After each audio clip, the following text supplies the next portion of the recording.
C'est en 1799 que les paléontologues découvrent le premier squelette complet de mammouth. Depuis, on continue de se poser une même question. Pourquoi ces animaux gigantesques ont-ils brusquement disparu de la surface de la Terre?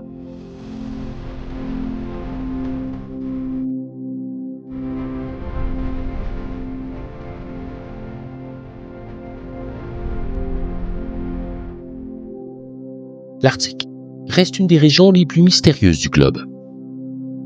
Les océanographes et les géologues commencent seulement à sonder ses profondeurs et on sait encore peu de choses sur la mer et les côtes qui l'entourent. Un des aspects les plus curieux est la couche du permafrost qui court le long des côtes de la mer de Laplev en Sibérie du Nord jusqu'en Alaska et qui traverse ensuite le Canada jusqu'à la baie d'Hudson. C'est une couche de boue gelée, une sorte de soupe constituée de sable, de cailloux, de coquillages, de matière végétale et de restes à demi décomposés de millions d'animaux de toute taille, de petits rongeurs aux tigres accros de sabre et aux bœufs musqués, jusqu'au plus grand de tous, le mammouth, l'éléphant de l'Arctique. De tous ces restes d'intérêt géologique, le fossile du mammouth de Sibérie est celui qui a retenu le plus l'attention. Les mammouths ont disparu depuis au moins 12 000 ans, et on ne cesse depuis 2 siècles d'en trouver ensevelis dans les glaces. Comment ces animaux ont-ils pu vivre dans ces régions inhospitalières et pourquoi et comment ont-ils disparu? Ces questions divisent les scientifiques depuis la fin du 19e siècle.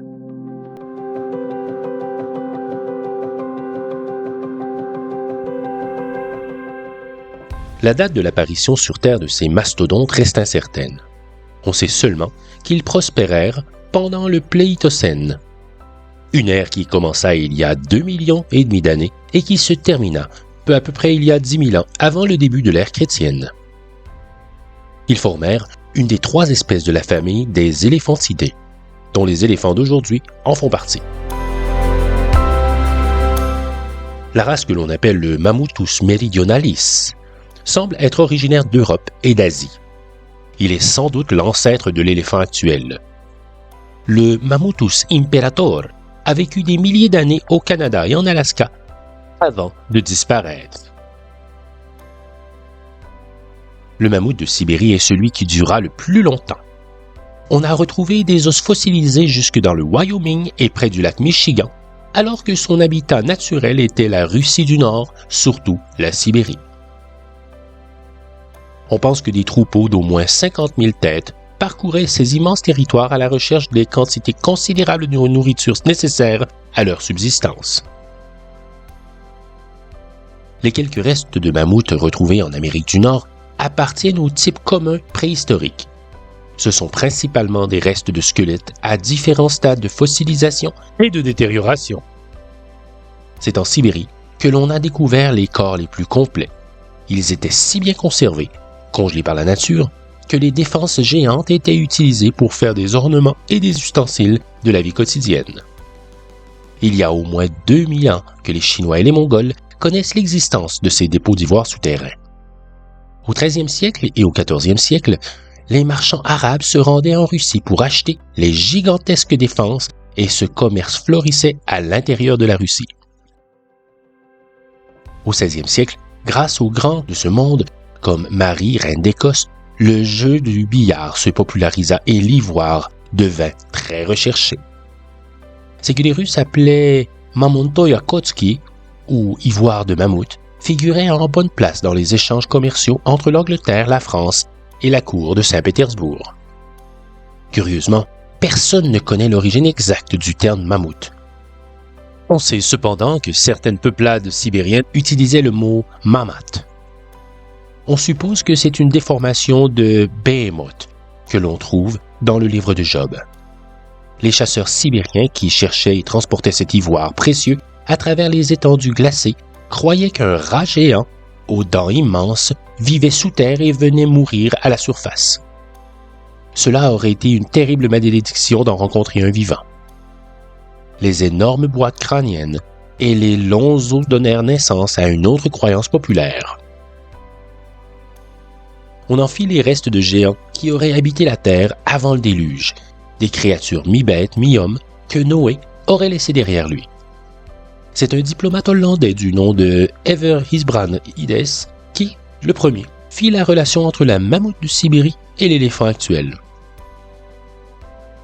Chargé d'une mission par Pierre le Grand, il voyageait vers la Chine quand il entendit les Chinois et les Mongols raconter comment ils avaient retrouvé des mammouths ensevelis dans la glace. Il s'intéressa beaucoup à ces récits et, de retour de son expédition, il publia un livre où il démontrait qu'il s'agissait là de restes d'éléphants qui existaient avant le déluge. Pierre le Grand, très intrigué, chercha alors à savoir si ces grands éléphants vivaient encore dans un territoire éloigné de son immense territoire. Un explorateur sibérien, Mikhail Volochovitz, lui affirma qu'il avait trouvé le corps d'un de ces pachydermes en train de se dégeler sur les berges du fleuve Indigirka, près des côtes de l'Arctique, en Sibérie du Nord. Malheureusement, des loups s'étaient attaqués à la dépouille, et il ne restait plus guère que le squelette. Voici son témoignage. Sur une dune, je vis un morceau de chair putréfié, épais et brun. Cela ressemblait à des poils de chèvre, mais ce n'était pas une peau de chèvre. C'était sûrement un behemoth. Je n'ai jamais rien vu qui ressemble à ça. C'est l'explorateur Khariton Laptev qui, dans un écrit de 1743, émit l'hypothèse que ces animaux étaient en fait morts depuis très longtemps, mais qu'ils avaient été préservés de la décomposition par un processus de congélation. Il disait « On a déterré sur les berges de plusieurs rivières de la toundra des mammouths entiers. La peau est intacte, mais la toison et le corps sont en voie de décomposition, ainsi que les os. Quant aux défenses, elles sont parfaitement conservées. » Pendant tout le 18e siècle, les zoologues se passionnèrent pour les mammouths de Sibérie. Mais ils en restèrent aux suppositions. Tout changea quand, en août 1799, on mit au jour un spécimen très bien conservé dans le delta du fleuve Lena. On doit cette découverte à un chasseur d'ivoire du nom de Choumakov. Il était aussi chef d'une tribu, celle des Tungus, et croyait aux superstitions concernant les mammouths. Il aperçut un jour une forme gigantesque prise dans la glace. Il s'enfuit, effrayé. L'année suivante, il passa au même endroit. Le bloc de glace avait quelque peu fondu. Il regarda de plus près et distingua la forme d'un immense animal. Quand il revint en 1801, la glace avait continué à fondre et on pouvait apercevoir une partie de l'animal. Choumakov, terrifié, crut qu'il allait mourir car il venait de jeter un regard sur un rat vivant. De fait, il tomba malade, mais, à sa grande surprise, il se rétablit. Il en conclut donc qu'il était protégé. Guéri de sa terreur, il retourna sur le site en 1803 et trouva l'animal complètement dégagé de la glace. De nouveau repris par la peur, il alla consulter son revendeur, un homme du nom de Roman Boltunov. Ce dernier, après avoir pris soin de subtiliser les défenses, décida de faire connaître la découverte du mammouth.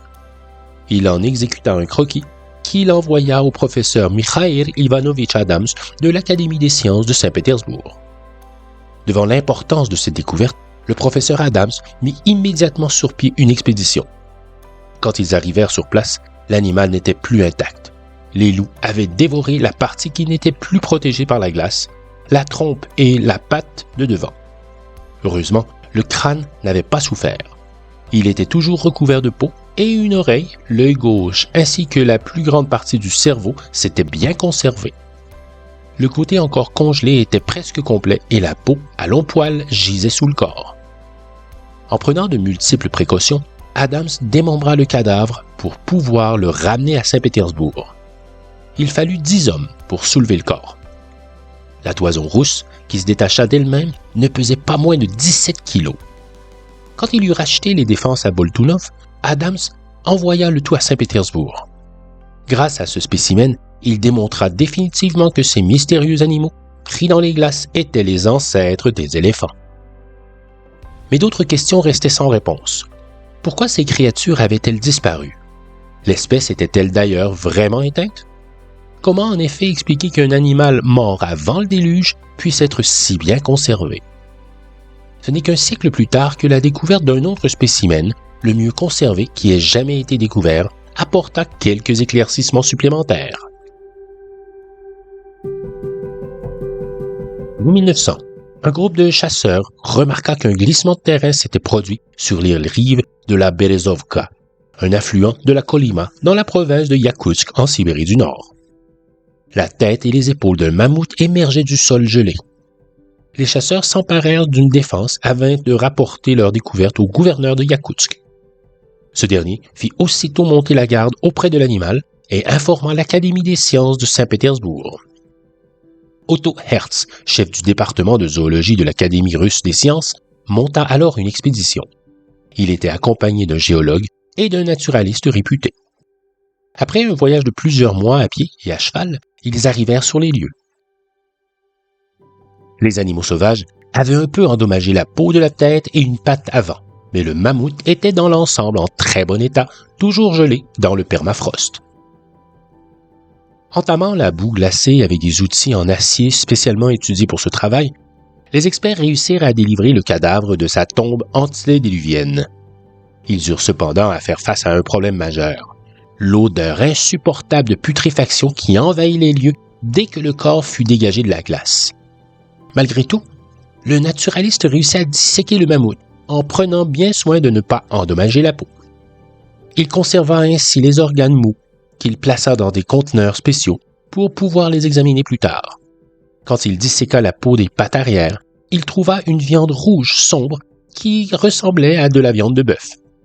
Hertz raconta plus tard que lui et ses hommes avaient d'abord envisagé de le découper en steak et de le faire griller, mais qu'ils avaient finalement changé d'avis pour le laisser aux chiens de traîneau. Le corps était celui d'un jeune mâle, haut de 2,70 m. Les pattes de derrière, recroquevillées sous le corps, le pelvis ainsi que la patte avant droite étaient cassées. La peau avait une épaisseur de 1 à 2 cm et était recouverte de 2 couches différentes de poils. La première couche était gris-jaune et mesurait 2,5 cm de long.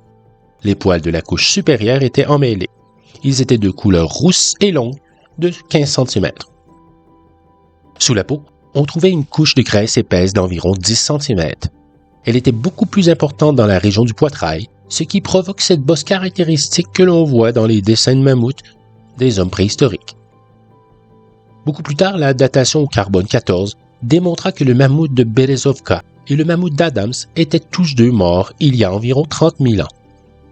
On trouva dans la bouche du mammouth de Berezovka de l'herbe et des boutons d'or que, pour une raison mystérieuse, il n'avait pas eu le temps d'avaler. On en conclut que la mort avait été très soudaine. Une analyse du contenu de l'estomac révéla que le mammouth se nourrissait de plantes que l'on trouve encore de nos jours en Sibérie.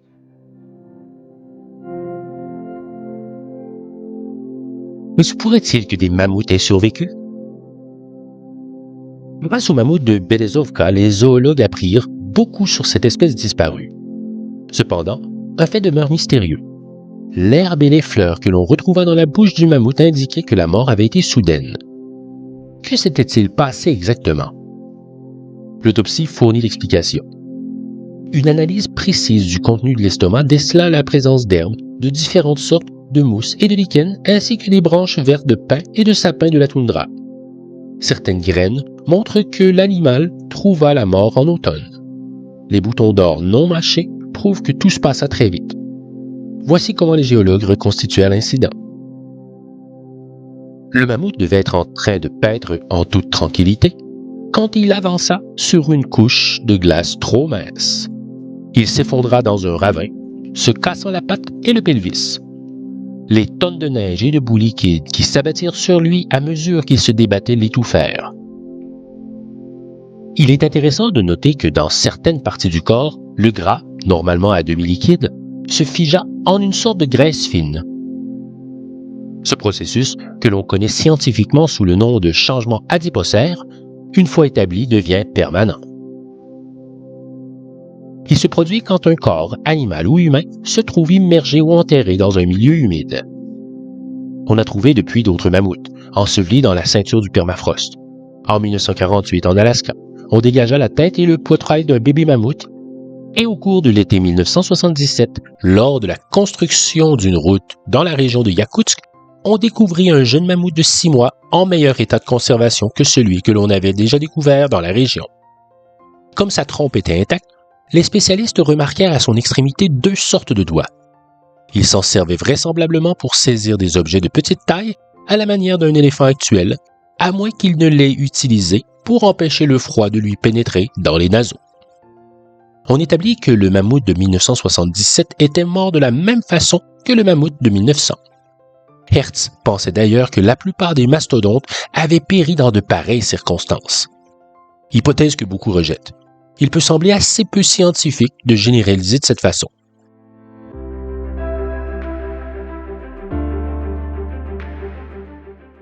L'école de pensée catastrophiste maintient qu'un cataclysme gigantesque entraînant un brusque changement de température qui, en gelant les plaines de Sibérie, priva les mammouths de leur nourriture. À l'origine de cette théorie, on trouve Georges Cuvier, naturaliste français du 19e siècle, père de la paléontologie.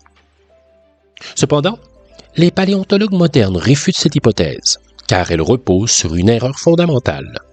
En effet, c'est en observant que des fossiles trouvés dans une strate de roche peuvent être très distants de millions d'années de fossiles trouvés dans la roche voisine que Cuvier déduisit que seule une catastrophe pouvait expliquer de tels bouleversements géologiques.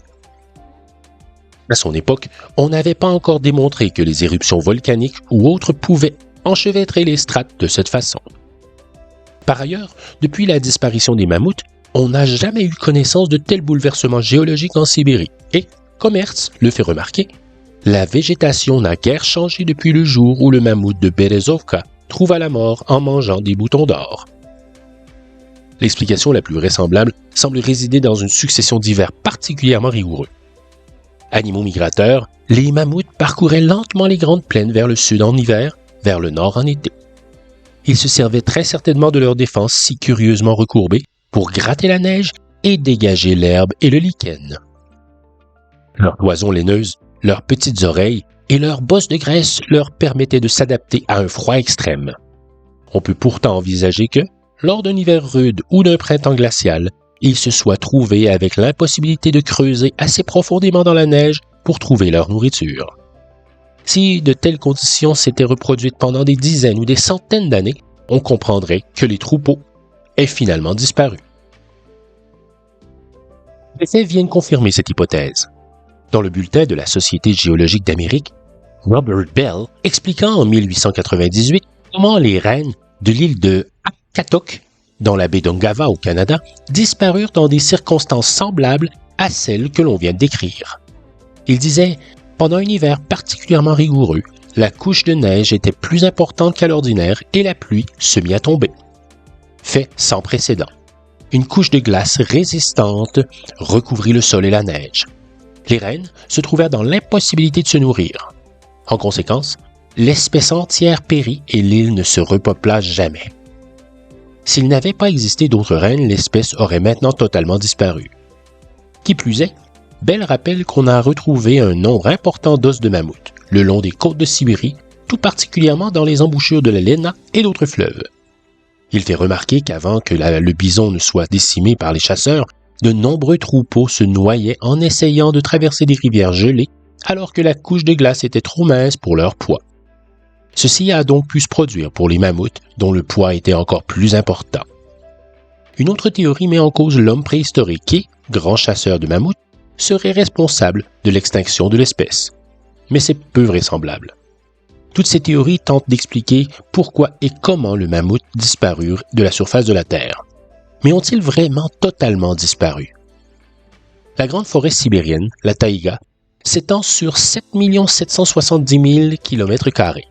Et à part quelques tribus primitives, elle est inhabitée.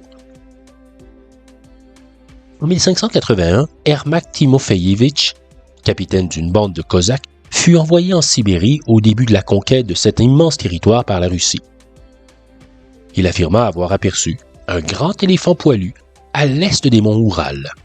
Devant son étonnement, les gens de la région lui dirent connaître cet animal. Dans leur langue, ils appelaient la montagne de viande. Ceci se passait un siècle avant que le diplomate et explorateur hollandais Herbertus Brandt Ides ne suggère que le mammouth était apparenté à l'éléphant. on possède un autre témoignage plus sérieux. En 1920, Galon, diplomate français en mission en Sibérie, fit la connaissance d'un paysan russe, un chasseur qui avait passé 4 ans dans la taïga à traquer l'ours et le loup. Il lui raconta l'histoire suivante. Ceci se passa pendant ma 2e année dans la forêt. Un jour, je découvrais une empreinte gigantesque, enfoncée profondément dans la neige. Elle devait mesurer plus de 60 cm dans sa partie la plus large et 45 cm de long. Non pas ronde, mais ovale. Il y avait 4 traces, les empreintes de 4 pieds. Les 2 premières à environ 4 mètres des 2 suivantes, ces 2 dernières étant de plus grande taille. Les traces tournaient soudain vers l'est, en direction d'une forêt d'ormes de taille moyenne. Dans cette même direction, je trouvai de la bouse en quantité importante. En l'étudiant, je m'aperçus qu'elle était constituée de matière végétale. À 3 mètres en hauteur, à l'endroit où l'animal avait pénétré dans la forêt, il y avait une rangée de branches cassées. Je suis certain que ce trou avait été fait par la tête de cet animal monstrueux quand il s'était enfoncé dans la forêt. Le chasseur suivit les traces et quelques jours plus tard, il en trouva d'autres. Le premier animal avait été rejoint par un de ses semblables. Voici la suite de son récit. Je marchais contre le vent, ce qui me permit de continuer à approcher sans que les bêtes aient la possibilité de me sentir. Tout à coup, j'aperçus distinctement un de ces animaux. Sur le moment, je dois avouer que la peur me saisit. Il se tenait près d'un jeune arbre. C'était un immense éléphant avec de grandes défenses blanches très recourbées. Il était de couleur sombre. Il avait le long poil à l'arrière-train et semblait moins poilu à l'avant. Je n'avais jamais vu d'éléphant aussi gigantesque. J'aperçus aussi son compagnon à travers les arbres. Le chasseur n'osa pas se servir de son fusil, qu'il jugea de calibre insuffisant pour un tel monstre. Terrifié, il s'en alla sans bruit et regagna ses quartiers d'hiver, ne cessant de penser à ce qu'il avait vu. Galon précise dans son récit que cet homme, dans son ignorance, ne soupçonnait pas qu'un tel animal ait pu exister dans des temps reculés. Le terme même de mammouth lui était totalement inconnu et, quand Galon en fit mention, il ne comprit pas ce qu'il voulait dire.